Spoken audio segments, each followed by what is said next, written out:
Businesses are not looking internally at their existing client base, the networks, the associations, the other vendors outside of the technology industry, the other suppliers, the other trusted advisors to your best clients. They actually have a network of your next best clients. If you act like a supplier, that's how you're going to be treated. If you act like an advisor, you bring value that isn't just directly what you deliver. You become more and more and more valuable to who you're engaged with.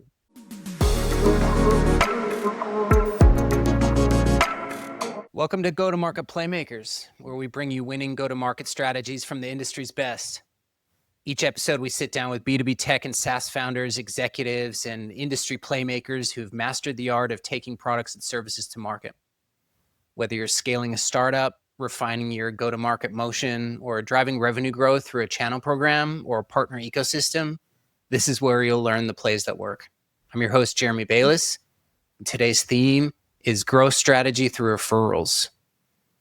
I'm joined by two guests today in today's episode. It's a first for this series. Derek Morgan from Referral Marketing Ideas and James Davis from the TSP Advisory. This is a fantastic conversation going deep into what referral marketing is, how to grow businesses through referrals.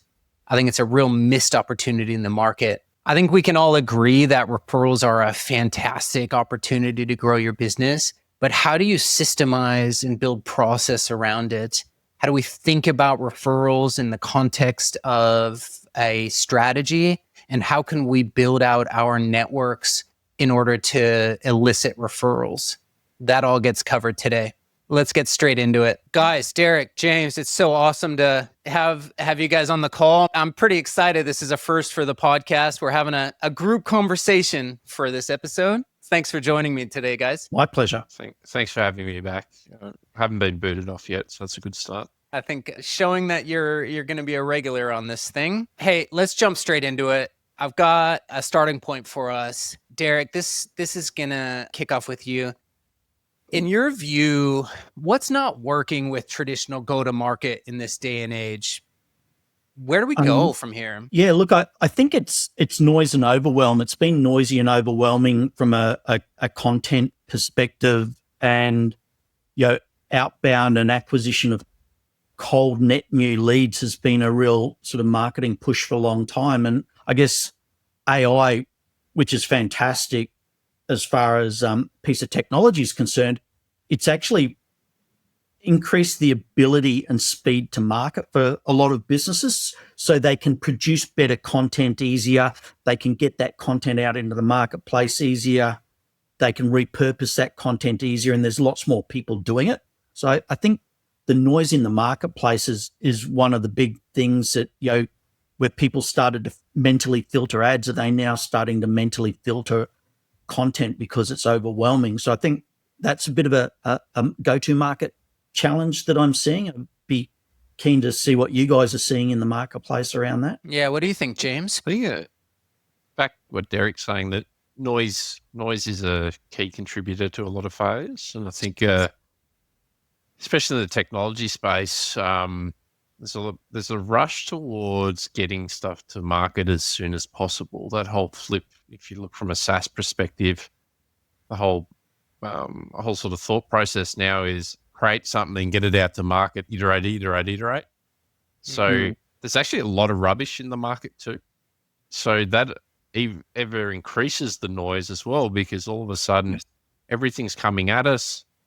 Plus, like you said, Derek, AI, that's speeding up noise and rubbish. And so what I'm finding in general is a lot of people are shutting off to things completely. They don't want to hear about stuff because they can't trust the stuff that they're hearing. They're hearing a lot. It's, even if they're interested in it, they're getting bombarded from all sides. And then if they do dive in, often what they've been told, what the expectations are set, are completely misaligned to what problem they're trying to solve as a business. And I think there's a lot to be said around the go-to-market strategy around actually understanding the client and the problems being solved, because then you reduce noise. I think everyone's just rushing to just be seen, and that's not helping anyone. Yeah. Yeah, about yourself, Jeremy? I mean, from your perspective, I mean, you're at the coalface and the cutting edge of this. What are you seeing? yeah. There's, I think that the topic of noise, I think, is a really interesting one because I think it's really important to be abundantly clear that a lot of IT service providers, solutions partners, as James calls them, as well as SaaS, they're all targeting the same decision maker or a suite of decision makers. ANZ's not that big. You know, there is a very limited supply of opportunity, and you have a fierce competition for a limited client base. And I don't know if that's well thought out when it comes to go-to-market strategies. It's considered when attaching budget to Google ad campaigns, maybe, but the reality is most of these guys aren't searching for solutions in the first place. And so I think, you know, when you talk about noise, yes, there's a lot of noise in general, but getting cut through to reach the people that you're trying to reach is harder than ever. And unlocking that is a real game changer, I think. How do you get access? How do you get attention? I think that's a really good question, right? I've had a couple of conversations in the IT industry this week in and around that. And one of the conversations that I had with a cybersecurity specialist who consults into other managed service providers as a bit of an example. And he's very active in the networking space.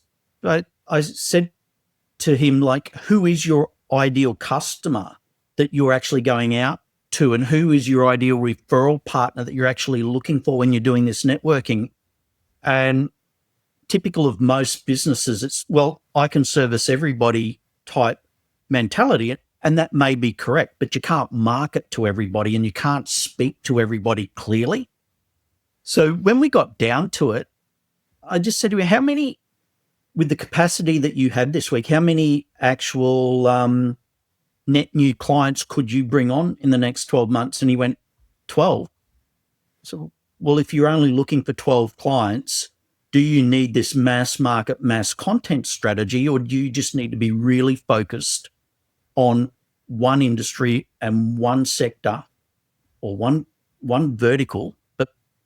And I went, well, they're easy to find because you need to just look at your top 3 best clients and they're already networked into your next best client and your next best referral partner.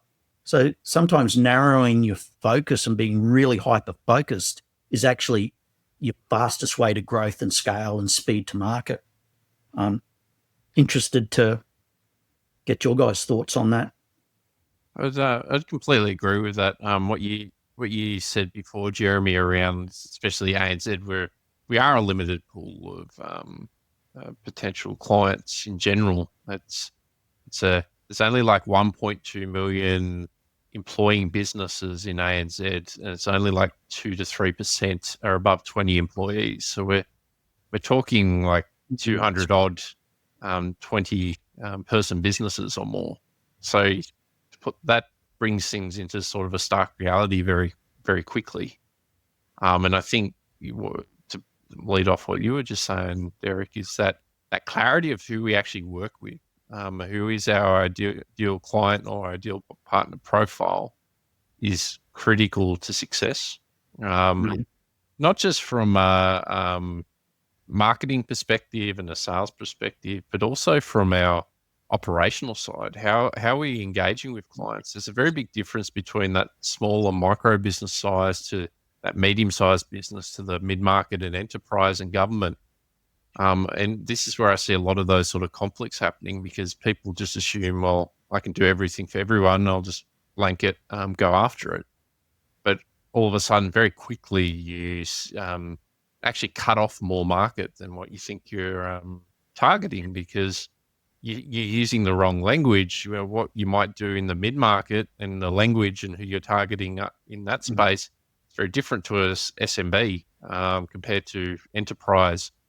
And that's where I see most people go wrong with just not thinking about who they're targeting. And your point around how many can you bring on, actually breaking it down to how much revenue do you actually need, how much margin is that, how many clients and what your average deal size is, really starts to frame up, actually, we don't need as much as we think we need to really move the needle and hit our targets, especially in the partner land. Most of us aren't trying to grow to $100 million companies in a year or two. And the ones that are trying to do it fast will do it through business acquisition, not client acquisition. It's a different strategy. I see where most of the problems are is when the vendors start coming into the space, is they don't actually understand the dynamics. They're the ones that end up kicking a hornet's nest and causing the problems because they don't understand the market size in our region. They'll hear there's like 3.3 million businesses in ANZ, but then they don't cut it back like I just did. Well, there's only 1.2 million that's got employees. There's only X amount above a certain size. They sort of muddy the waters very quick because of that lack of understanding as well, and then the noise that creates, and misalignment in the space because of it. Mm. And Derek, you segued into this a little bit before James just then, and I just wanted to push us into the space of thinking about partner-driven growth, and in what ways is that unlocking an opportunity for tech businesses to cut through all that noise? Really good question.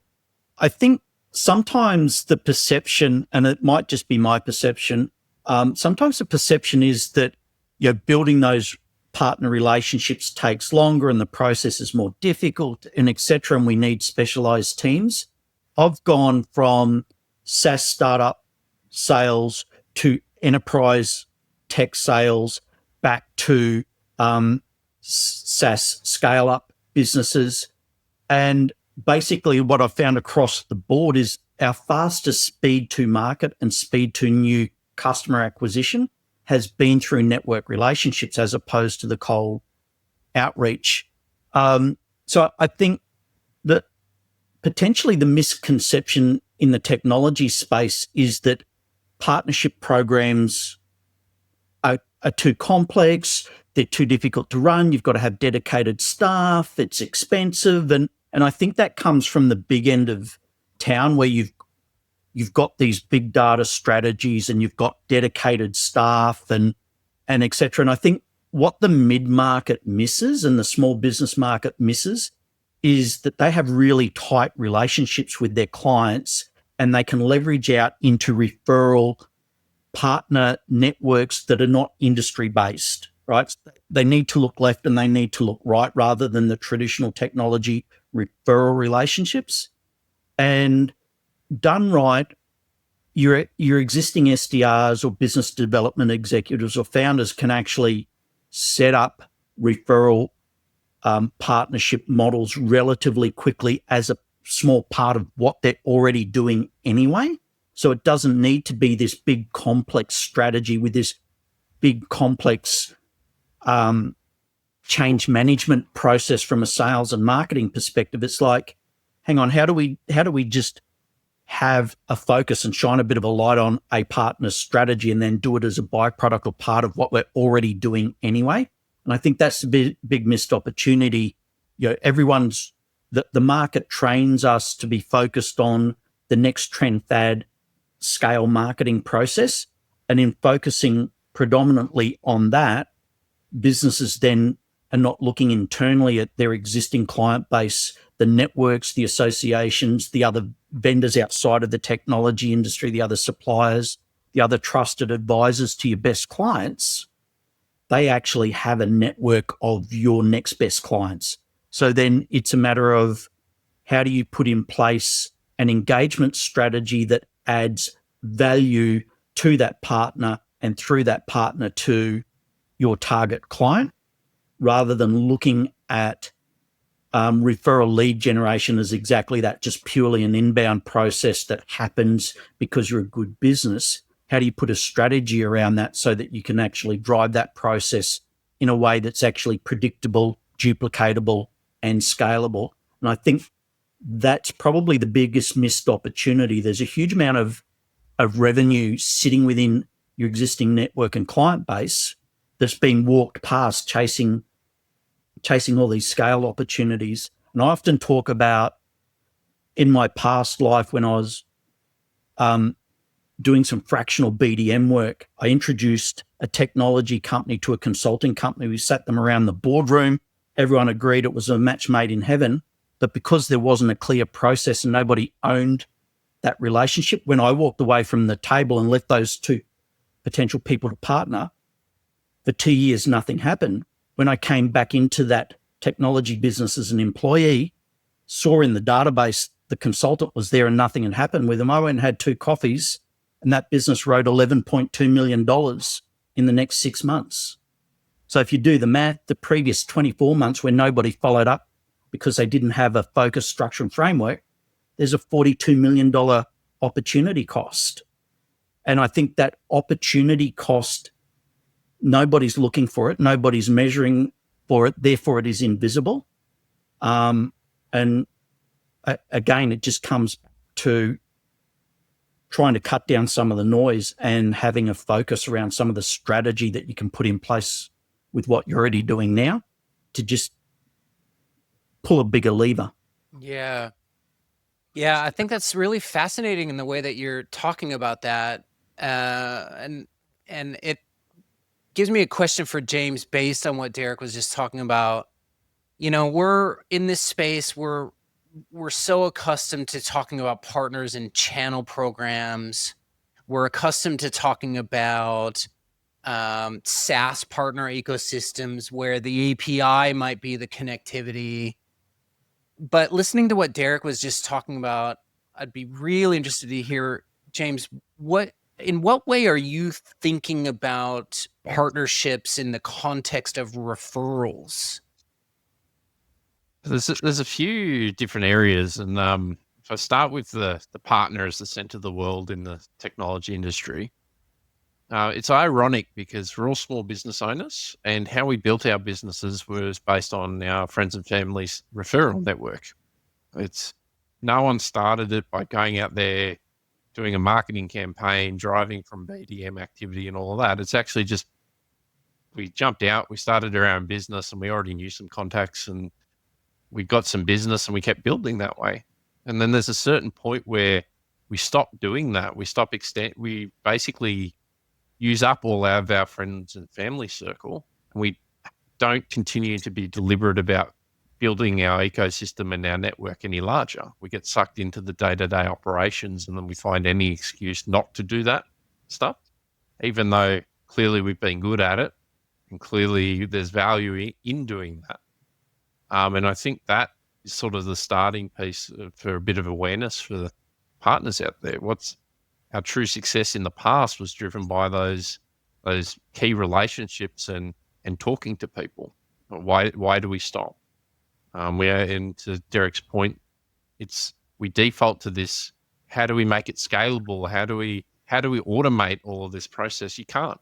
That's not how small business owners purchase and buy. We all know we do it through referrals and asking someone and talking to someone. So why do we go against that? In the sort of the vendor disty side, again, to Derek's point, everyone tries to overcomplicate it. It goes down to trying to be really big data science, and I get why you need to do that. You need to control money, but everyone's too quick to rush towards that. There's very clear, proven track records of people just building a community, getting people involved, meeting the partners where they are at, and the growth happens. I don't know why people rush so quickly towards needing to get it to an exact science to prove whether it's working or not. I think most of the time it shows, the overall growth shows by doing that. We need to be comfortable in the intangible. Yeah.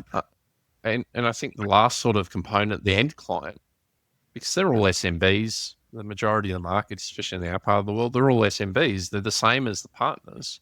They're just making different decisions.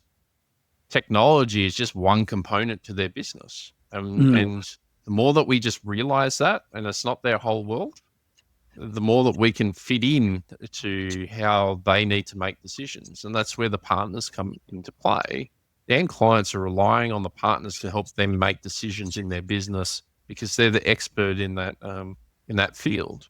It means that the end clients can make have less mental load because they've got that sort of advisor partner there. And I think the more that we just realize how simple that stream is, it's so much easier to then just, whatever part we play in it, how do we go to market? Well, it actually becomes quite straightforward and streamlined. It doesn't need to be as big of a thing, as complex as a thing that we procrastinate. And the final thing that, sort of what you're alluding to, Jeremy, is what's really evolving is that partner-to-partner network in the technology space. In the past, it's been MSPs have owned their clients and they control that completely and don't let other people into that environment. The SIs and VARs have played in the mid-market space on their own. As technology is changing, as it's becoming more broader, as technology is democratized down to the SMB space, there's a lot more people that need to play a part in delivering solutions to the end clients. And there's a lot of friction that's starting to come because of that, because most of the specialists are used to mid-market and enterprise. They don't understand the SMB space well enough. They don't understand that a client actually needs only one advisor. They don't want to have multiple vendors that they have to interact with. They want to have that one throat to choke, but positive side, they want that trusted advisor that will bring in the delivery solutions. And the MSPs need to realize and evolve to becoming those advisors and understand they actually can't control everything. They don't need to try and deliver everything, and they can all make more money together by actually working together. And most importantly, we're going to deliver better overall outcomes for our clients. And I think that's the friction that's really starting. And there's a lack of awareness from all the parties because of their worldviews. They need to start understanding what this new world looks like by understanding what people bring to the table and what Derek was outlining. Everyone actually needs to become better at structuring their part of the process in the partnership. The advisors need to understand and sort of set the terms of how they want their specialist partners to engage so they can deliver to their clients. And the specialists need to really clarify their channel model and their monetization side so they can more easily go to the other partners and go, this is how we operate. Does it fit your methodology or not? At the moment, it's a lot of blind leading the blind, and that's why nothing happens. That's exactly what happened with Derek's partners. Yeah, and I think one of the key takeaways from that, James, as well, is you've got to have a partner process and a system and engagement, because that then just makes everything smooth, and the partner coming into your world and network has some train tracks to run on, right? So that you don't have to think about it. You don't have to create it. It's like, this is how we engage. But more importantly, the conversation starts with, this is how we add value to you. And value doesn't necessarily need to be a share of revenue. It may be, maybe it's not. Maybe value, and I would suggest the value exchange is better and more scalable when it's not tied to revenue and sharing of leads, right? Because when you've got a finite amount of leads coming into your business, you can only divvy them up between partners to a certain extent before you start getting your partners to compete against each other. So when your value proposition is around IP, system, process, or product that you deliver, as opposed to leads, cross referral of leads that you generate, now you've got a very scalable partner program. So, and thinking about when you're going into a partner conversation, because this will increase your speed to market of engagement and conversation, whether it's client or partner level. It's like leading with value as opposed to looking for the transaction and trying to sell something straight up. So with partners, if you're leading with value, the conversation happens faster and they actually expose their clients to you quicker. So that speed of lead picks up. But more importantly, the referrals to the right person means your speed of conversation picks up. And typically they're in a problem-aware situation when you're getting that referral. So your sales cycle speeds up, your conversion rates speed up, and price sensitivity, because coming back to your point, James, you are introduced as the trusted advisor into a trusted network of suppliers. There's less rigor in the negotiation process because the perception of value's there, and for other psychological reasons that we won't go into, there's less margin pressure in delivering. So that I think one of the biggest mistakes that owners and BDMs make when they're going out to networking events is they're looking for their next client, when they could actually be looking for their next referral partner, and having a chat with the right client looking for a referral partner takes the pressure off that engagement, that you're not trying to sell them something and you're getting exposed into that person's network, and you're starting to build a relationship and a conversation in that way. The other thing about leading with value in your partner conversations is you're not going in there with a give me your list mentality, which changes the conversation, changes the feel of the engagement from partner to partner, because you're leading with value first. And the speed of engagement through network is really quite crazy when you've got the right trusted advisors. To your point, James, the borrowed trust in that first conversation is off the charts. And I got just as an example, I got a referral to somebody I knew through LinkedIn. Last Friday, I had the first meeting. That first meeting, because I was leading with value into how can I help them and their network, the result of that first meeting led to an introduction to a CEO of a very large company. By Monday, that CEO had booked a meeting in my calendar. By Tuesday, I was having a meeting with that CEO. You can't get that. You just can't get that through cold outreach. Now, I'm not saying don't do cold outreach. I'm not saying don't do inbound. Absolutely, it needs to be part of the process, but don't do it to the exclusion of understanding the value in your network and the people that trust you the most and that you've got the deepest relationships with, because it really speeds things up.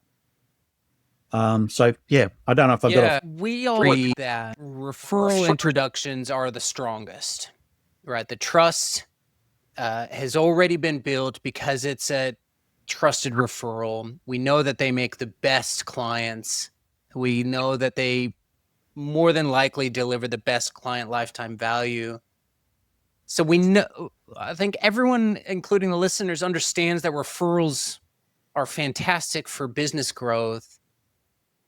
And we've been talking about, removing the transactional nature of if I control this process by investing X, I'm going to get Y. And we're kind of blowing that up a little bit. Can we drill down into the point of adding value first in order to elicit trust and build your referral network? What does that mean from a practical standpoint?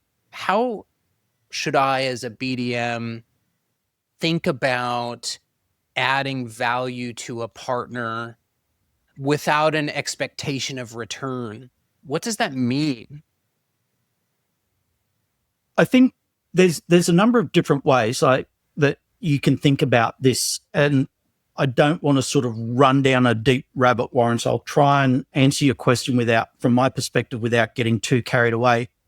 But when you're talking enterprise sales with 36-month contracts, if you're coming into a relationship, 1 month into a 36-month contract, you've got to find ways of actually being relevant to that prospect for the next 24 months before they start to go into, their next budgeting and buying cycle. And then you've got to come in over the top of an incumbent.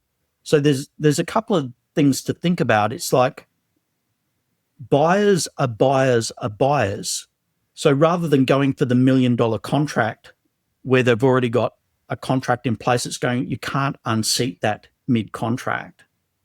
What's the value-added products and services that you can bring into that client that might be a small deal now, but it actually gives you a better stance because you're on their books as a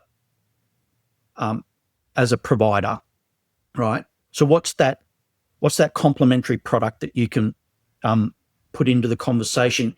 If you don't have that, it's then that client has problems or things they're looking, goals or opportunities they're looking to unlock in 5 different areas, being marketing, sales, delivery, operations, and finance.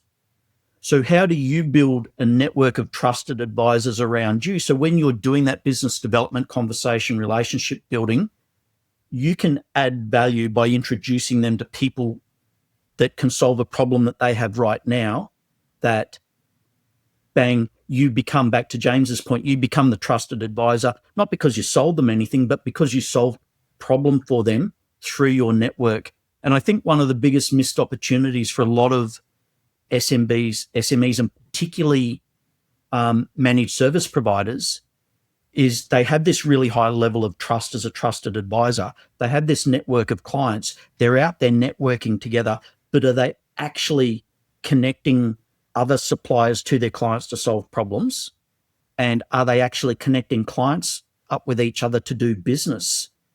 That then takes you far beyond just your average supplier. Your worth to that client goes up significantly. So one of the things that I've always done in that whole business development process is, what other problems do these people have right now, and how can I help them through my network solve that problem, and make sure that network is well outside the IT space, because your clients have far, back to your point, the technology's a fractional piece of their overall operations and their business, and it may have absolutely nothing to do with their product and go-to-market.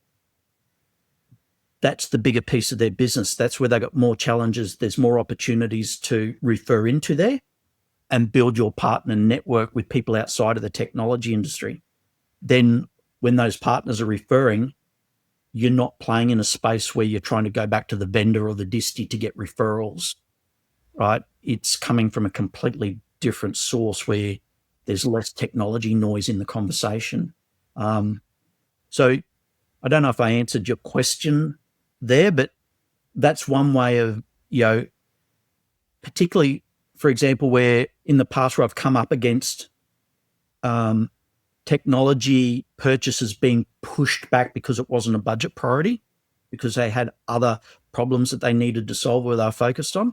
How do you bring a trusted partner in that can solve that problem for them so they get that off their plate, so then they can focus on, what's the next thing they need to do in the technology space to move their business forward and get it moved up the buying timeline?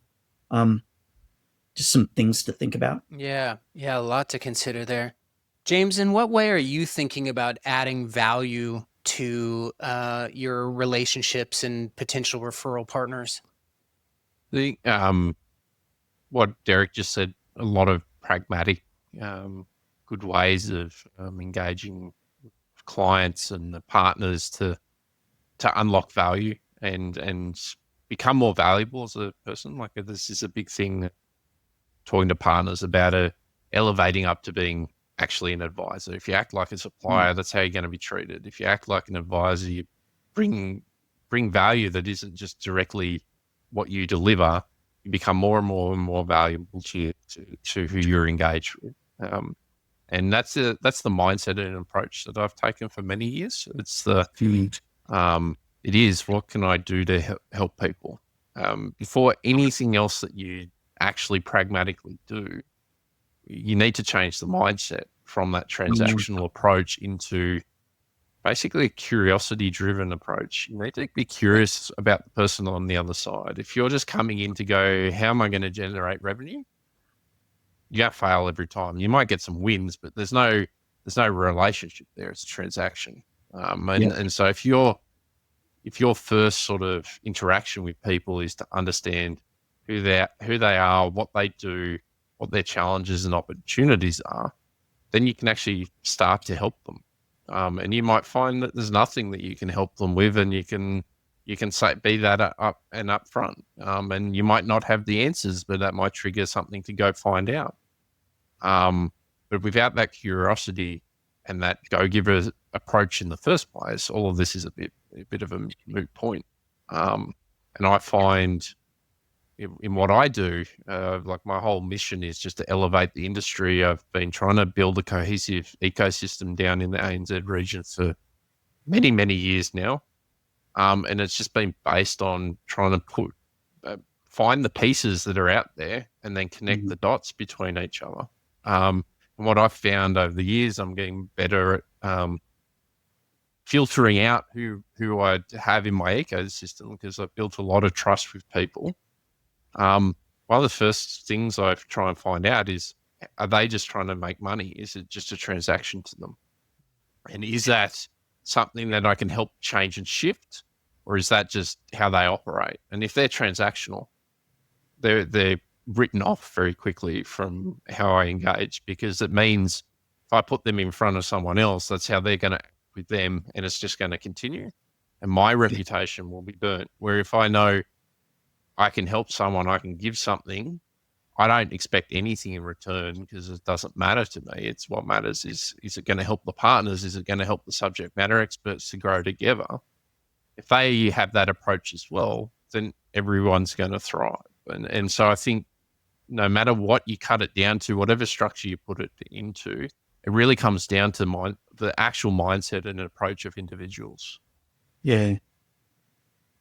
It's a really good observation, James, because your mindset changes when you talk there about approach. Your mindset changes your approach, your language, and how people perceive you. Even if you're using the right language, if your intent is not right, you're coming back to your mindset. People talk about the spidey hairs on the back of your neck. You have a sense of it. Yeah, I'm hearing the words, but the authenticity doesn't seem to be there. So back to your point of mindset, particularly in partnerships, I'm going to sort of pivot this back to partnerships. If you're going out to a potential partner and all you see is client list written on their forehead when you're talking to them, and how can I get their clients, that comes across, right? It comes across, and their defenses go up, and the conversation doesn't go smoothly. But back to your point, when you're thinking about value and you've got a really collaborative mindset and you've got a value-driven mindset, your engagement changes. It just changes because your mindset changes. So, yeah, without getting too woo-woo, I can't sort of emphasize that enough. Attitude's everything. That's a really good point.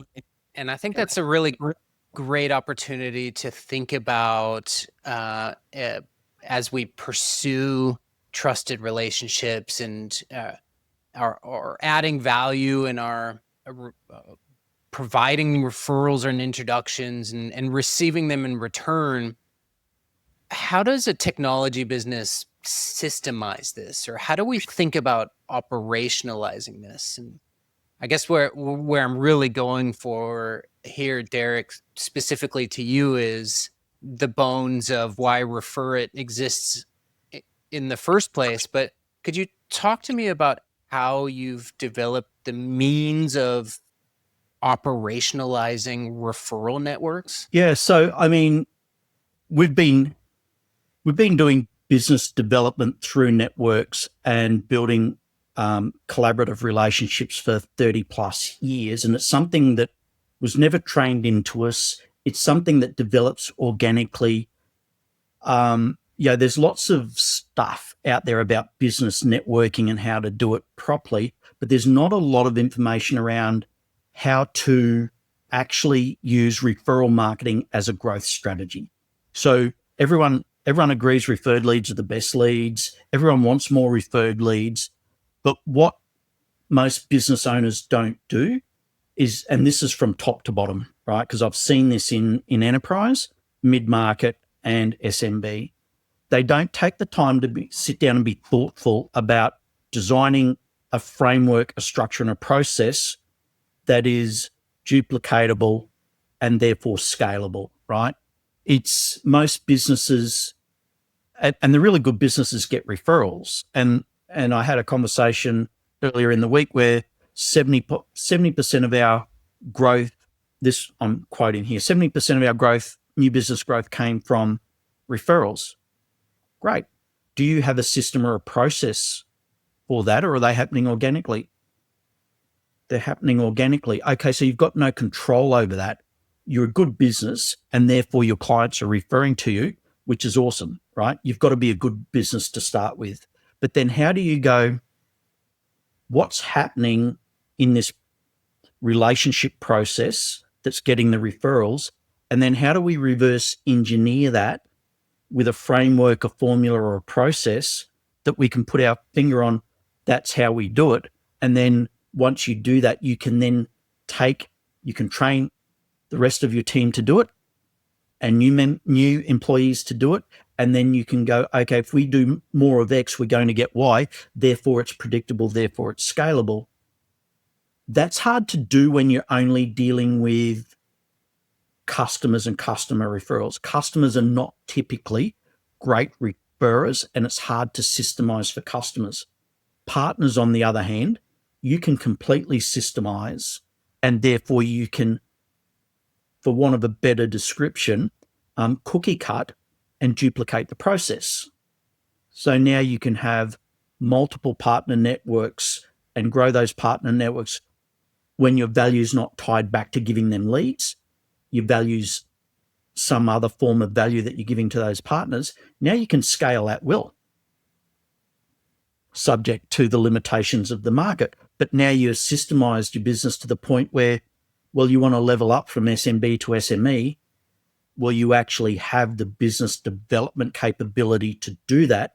Now what you've got to do is operationalize it so that you can then level up into that from SMB to SME.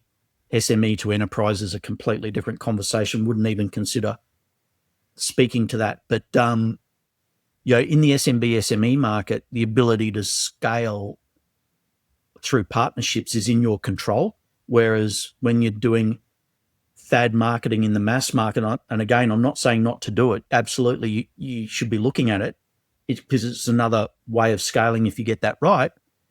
But your partnerships is no ad spend way of doing that. So when you've got a model that you know works, you bring on another BDM, you give them that model, and now you're growing another partnership base and servicing an extended partnership base. And partners give you one-to-many referrals when you can systemize it for them, and they know why. They have their own reasons for doing it because of the value that you're delivering. You then become part of the referral partners' go-to-market process, whether it's part of their marketing process, part of their sales process, or part of their customer success, customer support process. You all of a sudden start to get embedded. And that's where you get that consistency of engagement, consistency of referrals, and scalability.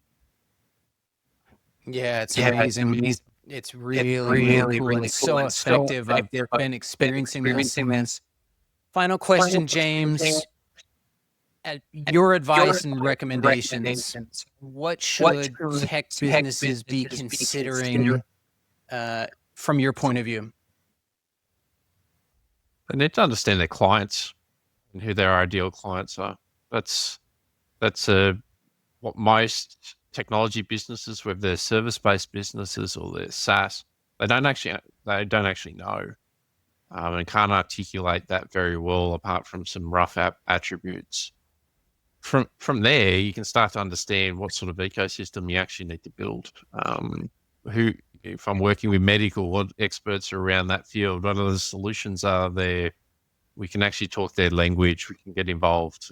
Same with construction. Like you think about the segmentation, the types of clients that we're working with, types of partners, and then going and talking to our clients and understanding and ask them what other experts do they use? Who else are their trusted advisors? All of a sudden, you can start joining the dots and building connections. It's just being more deliberate rather than floating about and either doing nothing or floating about and just sort of chucking money at random stuff. It really is just getting back to some basic fundamentals and start with the client first. Or if I'm a SaaS vendor or disty, start with the partner in mind first and understand who they are, how they operate, and then who do they work with their client base. It's really not rocket science, but we just all keep overcomplicating this time and time again because we're trying to chase everything. We're stuck in the survival instinct mode. We're making decisions based on survival growth, not abundance mentality, where even though we might have a smaller market, there's way more money to be made than what we even think is possible. And so the more that we just focus on, we are going to do it if we're active and present and we're working with the right people, we're going to grow. And good businesses prove that time and time again. So I think it's as simple as that, Jeremy. Yeah. Awesome. Yeah. Any final thoughts, Derek, on that? Yeah, I'd just reinforce what James said, and I know it's what your business does. You don't have to start with a blank sheet of paper.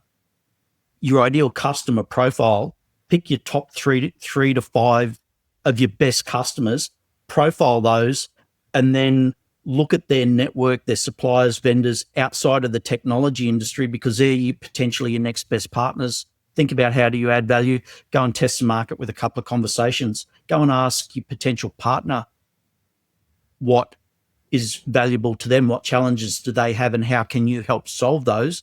And when you answer that question, conversation flows, the relationship builds.